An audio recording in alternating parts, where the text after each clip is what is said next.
Nagpapasalamat nga si Bautista dahil hindi siya nasugatan ng atakihin ni Valentino. Kita nyo yung CCTV, talaga tinagayo, no? Malakas po yung guardian angel ko sa likod. Nakita ko, ginanon mo saan tumama yun? Hindi, baliktad yung baliktad. Kabaliktad. Nakabaliktad. Baliktad. So nanakot ka lang. Ginaya ko lang si Bato sa'yo, binaliktad yung talim.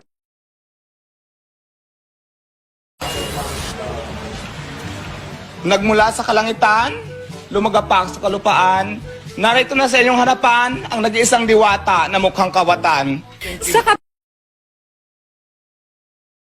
Hindi nagpatinag sa pakiusap ang babae.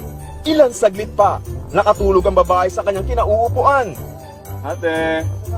Ba't ang istorbo ka ng tulog? Tulog ka ba?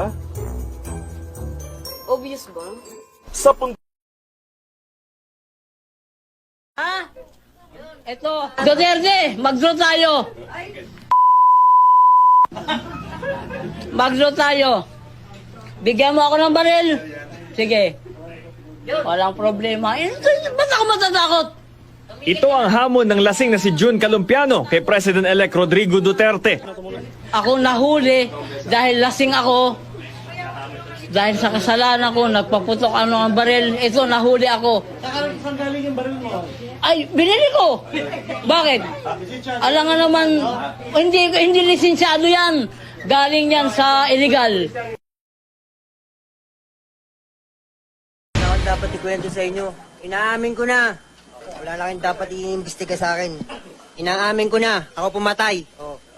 Galit ka ba dun sa pamilya? Galit ka ba naawa? Ate, mga katanungan nyo, noong comment na po ako dyan. Hindi pa ba sapat yung narinig nyo? Ulit-ulitin ko pa ba? Ako pumatay. Ano yung kasama mo? Wala akong kasama. Gusto ko lang malaman, ang order ko ay bulalo. Bakit ako bibigyan cup noodles? Bakit ko babayaran yung cup noodles? Pare ang bulalo, mga buto-buto, may laman. Pare, sinusutot ang bulalo, pare. Ang cup noodles, pare, noodles. Noodles, pare. Bigyan yung cup noodles. Saan yung po iba? Bigyan yung cup noodles ko kung paano nasututin yung cup. Presyo nagpositibo sa iligal na droga. Kabilang sa kanila, ang barka na si Leonard Marquez. Balak naman daw niyang magbago. Ang kaso, So magbabago rin po ako, kaya lang hindi po siya ngayon. Kailan? Baka bukas, sa makala. Pwede iwasan, kaya lang minsan may mga kaibigan na Droga, pero hindi raw niya inabuso ang biktima. Kapag nakaupo ka sa bisikleta, naniniwala po ako na nababawasan po ang virginity ng isang tao.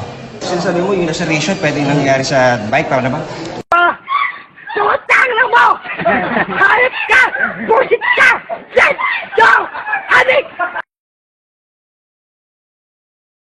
Bago ako ngayon pumasok sa bahay na yun, nakadroga na ako, nakainom na ako. Ngayon, pinasok ko yung bahay, kumuha ko ng kutsilyo sa kusina, naganap ako ng kutsilyo. Sabi ko, mo, pag hindi ka sasaksak ko sa ito, papatayin kita. di na raw kasi niya matiis ang tawag ng laman, kaya pinasok ang bahay. Pag lasing ako, talagang tamang manyak ako eh. Talagang hobby ko, mang-rape talaga, man-rape. Swerte pa ako, kasi hindi pa si Duterte yung nakaupo. Kung si Duterte, wala na. Finish na. Ako, mahal ko pa yung buhay ko eh. Talagang nagawa ko lang yan kasi tigang ako. Paano masabi? Tinatanong ko nga nagdodroga ka ba? Idaragtas niyo ako para masigurado niyo? Kuya, anong style ba yung buhok na gusto mo sanang Gusto ko kalbo, kaso lang hindi marunong yung nagugupit. Hindi marunong. Magkano binayad mo? Walang bayad-bayad yung kaibigan ko yun. Kaibigan mo. So, mabilis ang gupit yan. Paano mo nasabing mabilisan? Kasi, ayan o, di ba? Nakatulog na nga ako sa sobrang tagal, paano mo nasabing mabilisan? Uka-uka eh. Galit ka ba? Eh, hindi po. So, hindi ikaw ang sumaksak. Linawin na natin, hindi ikaw ang sumaksak. Eh, paano ko naman aminin yun? So, nagsinungaling ka na hindi ka ikaw. Nasinungaling ako na ako yung sumaksak dahil nasasaktan na po ako. Tingnan mo. O yan, namamaga yung pa ako. So namamaga. Tingnan mo yung putas ko. Okay, ayan. Tingnan mo, ngayon lang nilulugan. Ikaw sa sarili Yung ko. buhok. Yuko ka. Yung buhok, ayan, di pa tapos. So, ayun o, sugat-sugat pa. Yung pa, patingin niya kuya, patingin mo. So, yun o, di pa tapos yung buhok o. Bumata ka ba, kuya? Gumamit ka? Gumamit? Oo. Bakit mo ba akong tanungin? Dapat drug test mo na lang ako para masiguro mo. Mamaya ita-drug test ka. Hindi mo na makikita sa sariling pangangatawan ng tao, sa mukha ng tao. Tanod, dito na nadakip ang suspect pero nagmamang-maangan pa ang kumag. Tulog po ako. Siguro, umiral siguro yung kadimonyo ng aking kamay. Gumalaw.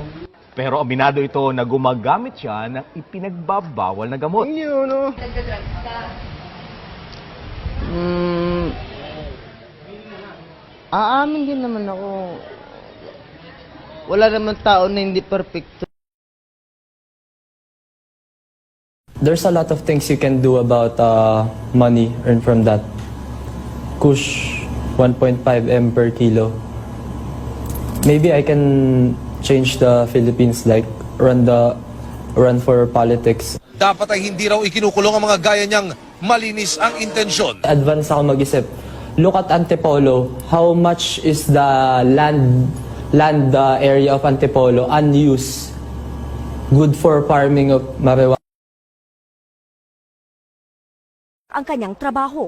Bebenta po talaga ako. Pambubuhay ko po sa pamilya ko po. Yun lang po naisip ko mabilisan lang ang paraan. Nakuha kay Monzon ang maraming sachet ng hinihinalang shabu at isang granada. Pero nang tanungin kung sino ang kanyang supplier, itinuro nito si Laika na agad ding hinuli ng mga pulis at nakunan pa ng 30,000 pesos na halaga ng droga. Yun lang po talaga yung purpose ko na mahuli siya. Pero akala ko hindi ako madadap.